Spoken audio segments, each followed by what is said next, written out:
The level of dehumanization and violence against black people throughout Hurricane Katrina by America's white supremacist system and society was revolting. I'm not just going to tell you about it, I'm going to show you it. The worst thing I saw was the conditions of the bathrooms. It was to the point where the smell was vomiting.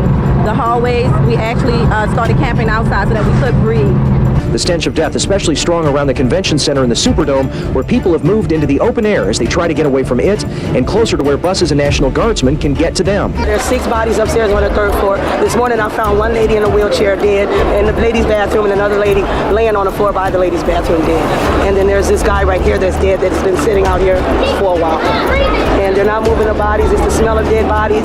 Inside it's the smell of feces and urine. It's just terrible. It's an awful situation to have to live in. And they've been making promises to us that they were going to move us, and we've been believing in it, and people just really been getting frustrated at this point because we're not getting any cooperation. It's really incredible. It's hard to describe, actually. People lived like animals here. We have seen dirty diapers on the floor. We've seen bottles. We've seen leftover food. There's urine and feces here. The smell is incredible. It's awful here, the stench.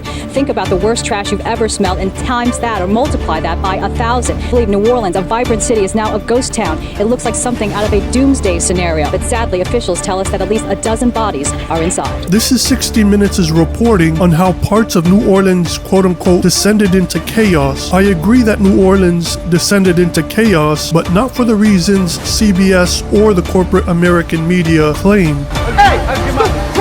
Over the next 4 days, law and order disintegrated and parts of New Orleans descended into chaos. Let's break this down. This right here encapsulates America perfectly. Here you have a police officer pointing what looks like a shotgun directly aimed at 2 men holding not guns pointed at the cop, but carrying clothes. The dishonest capitalist zombie with no brain will tell you, quote, why are they taking clothes? If they were taking food, water, and maybe diapers, I would understand, but taking clothes is where I draw the line, end quote. First of all, your line. These are human beings who were abandoned by their city, abandoned by their state, abandoned by their whole country, left to fend for themselves, their family members, their neighbors, and friends. They had no home to go back to where they could retrieve a hoodie or a jacket for those cold nights among the rising waters. They had no pajamas to change into after having their clothes soaked in water because of America's negligence, incompetence, and politics. They had no bed and no pillow to lay their heads in peace and safety. They were sleeping on literal freeways while the bodies of the deceased were still floating in the water, and this piece of